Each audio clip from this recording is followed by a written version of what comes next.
My name is John Gaughan and I'm Managing Director of Finlay Associates, the specialist technology sales recruitment firm. Over the years, I've briefed thousands of high-level sales professionals, placing hundreds of them. I would like to think I know a thing or two about sales interview technique, and I would like to share that information with you. I'm not going to teach you how to suck eggs. I'm not going to tell you to have a firm handshake. I'm going to cover the sales technique relevant to the interview situation. I'm going to cover setting your agenda, a pre-close, trial closing, before looking into how to close that interview correctly. The techniques are simple but effective and have been employed by sales professionals to secure senior positions ranging from $50,000 to $150,000 on the basic salary. It's a sales call. The key to sales interview technique is to treat the interview like a sales call. The most common mistake I see is when I ask for feedback and the candidate turns around and says it wasn't that kind of meeting. Guess what? You're not getting invited back. You will be judged on how you structure the meeting and how well you sell yourself. So how are you going to approach the meeting? My advice is to treat it like a sales call. The easy way or the hard way? Okay, so let's discuss some basic techniques. In my experience, after the pleasantries have been exchanged, the interviewer will approach the meeting in one of two ways. I will term this the easy way or the hard way. So what do I mean by that? Well, the easy way is as it sounds. Very simply, the interviewer will proceed to tell you exactly what it is they're looking for. Your action here, therefore, is simple. Write down the key points in isolation so that you're ready to try and close against them a little later on. What do I mean by the hard way? The hard way can be a bit of a trap. They set the trap by saying something like, tell me about yourself, or take me through your CV. The danger is that you go off on a tangent and you do not cover the points your interviewer is looking for. Think about it. You go out on a customer meeting and your prospect asks you to tell you about the product. What would you do? Would you launch into the product description, or would you perform an early needs analysis to establish what the prospect is looking for? To perform our needs analysis, I would suggest saying something like the following. I'm conscious of making the most of the limited time we have available, and therefore if you can tell me exactly what it is you're looking for, 1, I can take you through the relevant aspects of my background. 2, we can both decide and we can both confirm whether we want to move forward. Implement a pre-close. The pre-close or the upfront close, the trial close, whatever you want to call it. It's a simple sales technique which will help you qualify the process you are part of. It really is that simple. Try something like, if I can demonstrate I have A and B and C and we're both happy and comfortable, what is the next stage in the process? It is likely that you'll have a good idea of what the next stage is. Your Finlay James consultant will have told you. However, by implementing a simple pre-close, you again demonstrate sales process, and more importantly, you set up a real close for later on. Isolate and trial close. Okay, so you've performed your needs analysis, you've executed a pre-close, you've qualified the next stage in the process.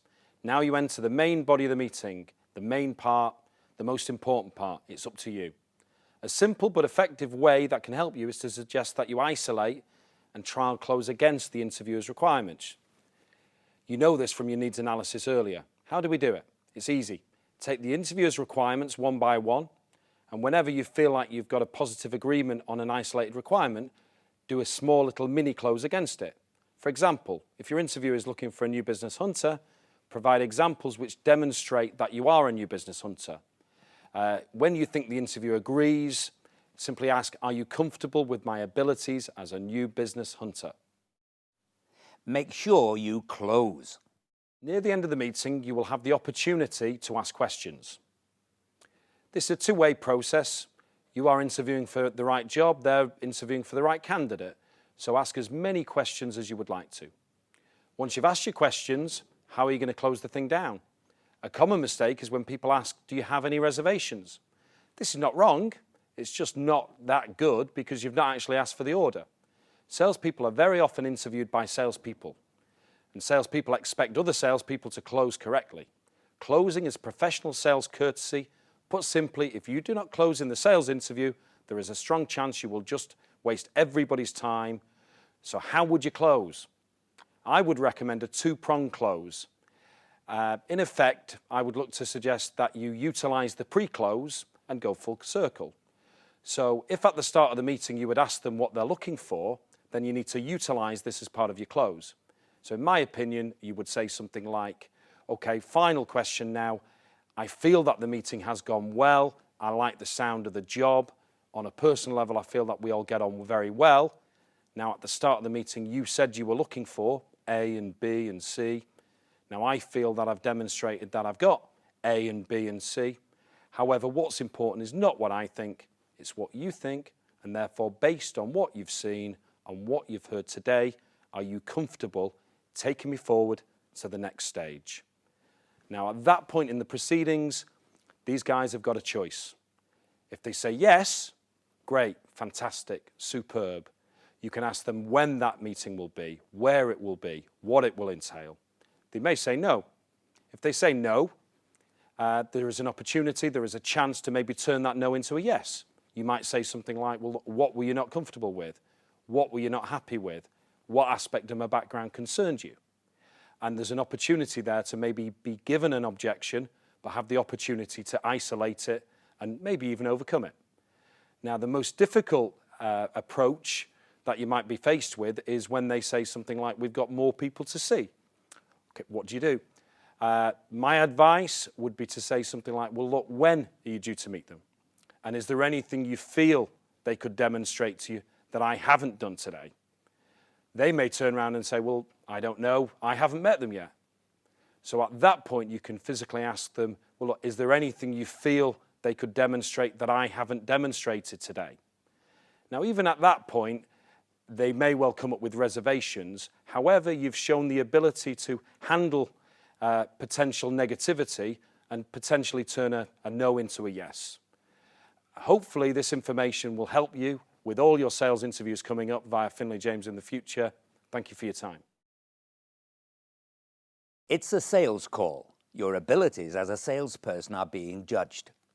You're being judged on how well you apply basic sales technique. And most importantly, you're being judged on how well you sell yourself.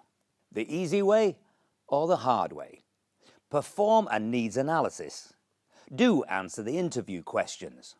It's their interview. Don't go off on irrelevant tangents without performing the all-important needs analysis. Implement a pre-close. Get your ducks in line. If you are successful, what is the next stage? Isolate and trial close. Establish each of the interviewer's requirements.